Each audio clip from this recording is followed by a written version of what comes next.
This is your lesson for Wednesday, which is the date of October 2nd. This is your Unit 2 last lesson of Unit 2. It's a lesson 7.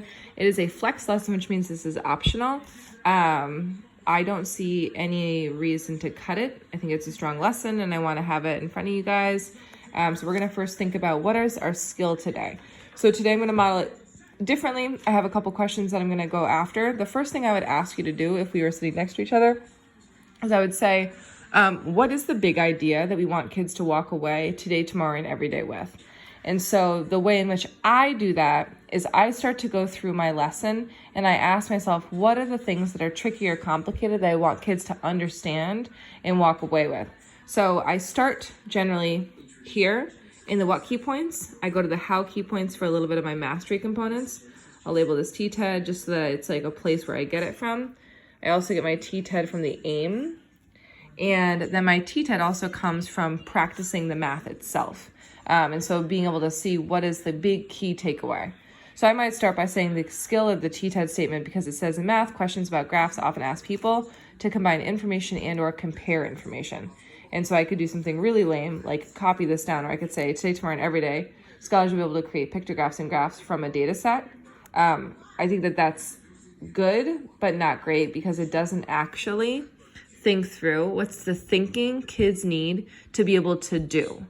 And so I asked myself what's the big idea? The big idea is that graphs can allow us to create questions that ask for people to combine information and compare information, or I can create pictographs and graphs from a given data set.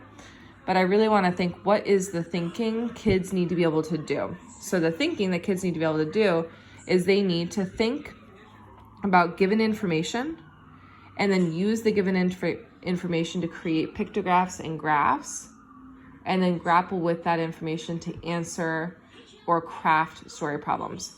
So today, tomorrow, and every day, data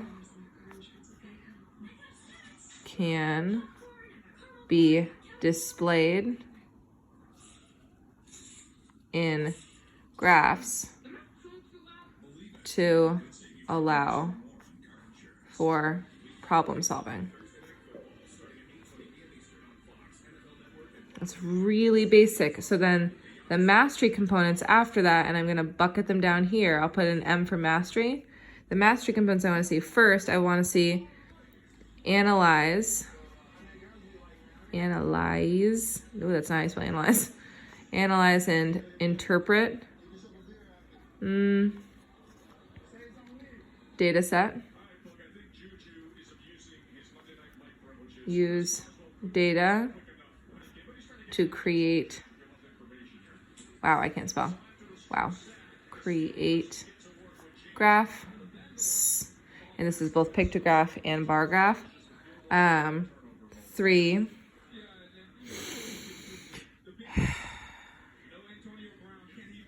identify given information from graph,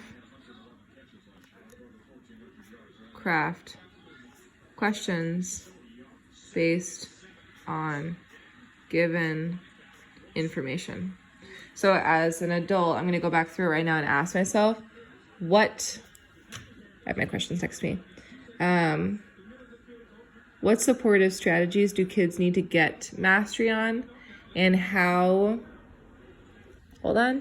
do we want kids to say what they've learned? So I would want a kid to say, I know that data can be displayed in graphs to allow for problem solving or questioning. I'll do that. I'm going to go back through and start to change this.